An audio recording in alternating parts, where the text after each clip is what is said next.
Have you ever thought what it would be like to live in a spooky mansion? Imagine a towering house, aged by time, standing alone in the heart of a dense, shadowy forest.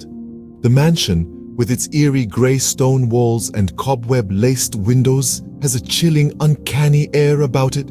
Its ancient wooden door creaks open to welcome anyone who dares to enter, while the wind whistles through the cracks in a haunting, ghostly melody. As the moonlight penetrates the dense, mossy trees and casts long, sinister shadows on the mansion, it further intensifies the spooky aura. The mansion, they say, is haunted. Strange occurrences have been reported by those who dare to venture close.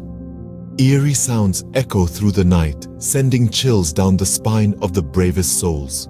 Voices whisper, unseen entities move around, and sometimes a spectral figure is seen peering through the dusty windows. Yet in our tale, there exists a brave heart, a child with courage beyond his years. Meet our hero, a daring young lad with sparkling eyes full of curiosity and a heart full of courage.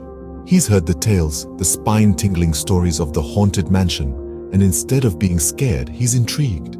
He's fascinated by the unknown and thrilled by the thought of an adventure. While others tremble at the mere mention of the mansion, our brave hero is drawn to it. The spooky mansion, with its eerie sounds and spectral figure, doesn't scare him. Instead, it invites him, beckons him to uncover its secrets, to explore its haunted halls, and to plunge into the heart of the unknown. And so, our brave hero, armed with nothing but his courage and curiosity, defies the warnings and the fear. He stands before the daunting mansion, a tiny figure against the towering structure. As the wind whispers eerie tales in his ears and the mansion creaks in response, he takes a deep breath, musters all his courage, and steps forward. And so, our brave hero decides to step into the mansion, unaware of what awaits him. As the child walks through the dark hallway, the air grows colder, and he can hear a faint whispering. The hallway, long and winding, is filled with an eerie silence that is only broken by the soft creaking of the floorboards beneath his feet. On either side, the walls are adorned with portraits that seem to follow his every move. Their eyes, painted with such realism, seem almost alive, their gazes piercing through the dim light. The faint whispering he'd heard earlier now grows louder, a soft murmur that seems to echo from the walls themselves. It's as if the hallway is alive, whispering its tales of old, tales that send a chill down his spine. He walks on, the whispering growing louder with each step, a symphony of spectral voices that fill the air around him. Suddenly, the whispering stops and the child finds himself standing in front of a large wooden door. Pushing the door open, the child steps into a room filled with old, dusty furniture and a strange, glowing object in the center. The room, a silent witness to an era long gone, held an air of mystery that would pique the curiosity of any adventurer.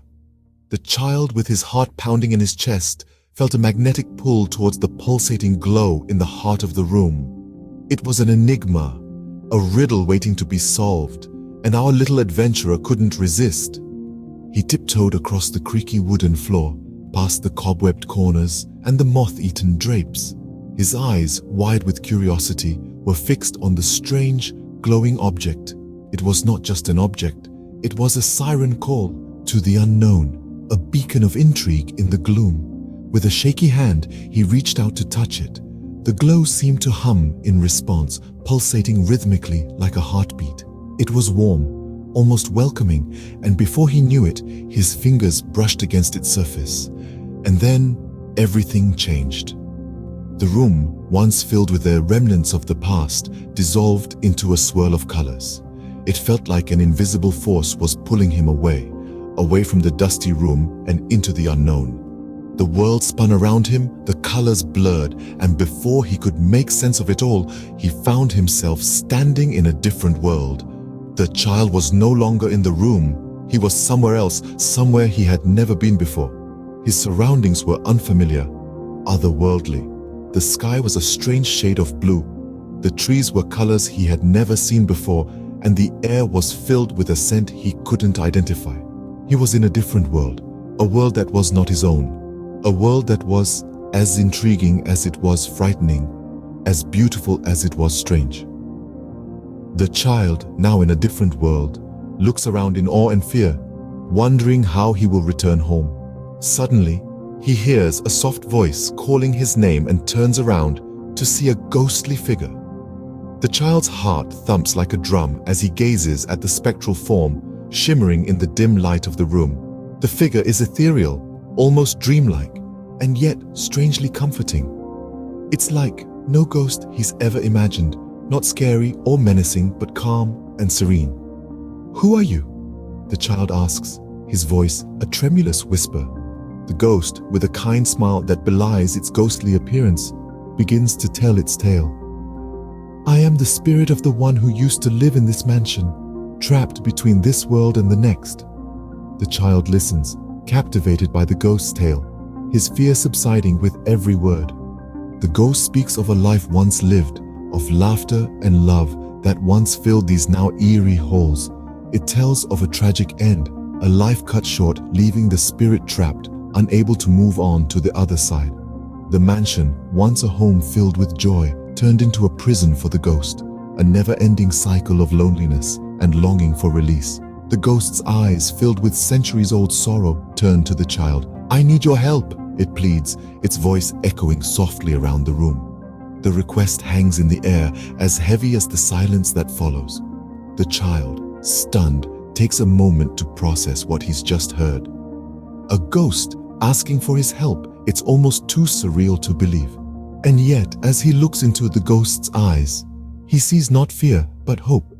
A hope that he, a mere child, can do something no one else could.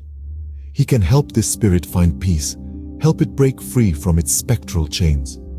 The child, filled with courage, decides to help the ghost, not knowing the challenges that lie ahead.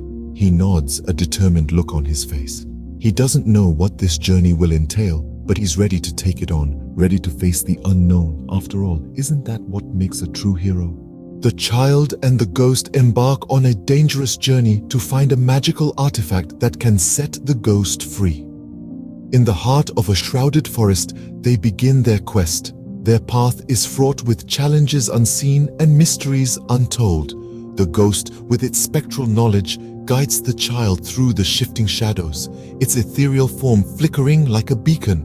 They come across a rickety old bridge suspended over an abyss. The child hesitates, but the ghost encourages them, whispering words of courage. With a deep breath, the child steps onto the bridge, each wooden plank creaking under their weight.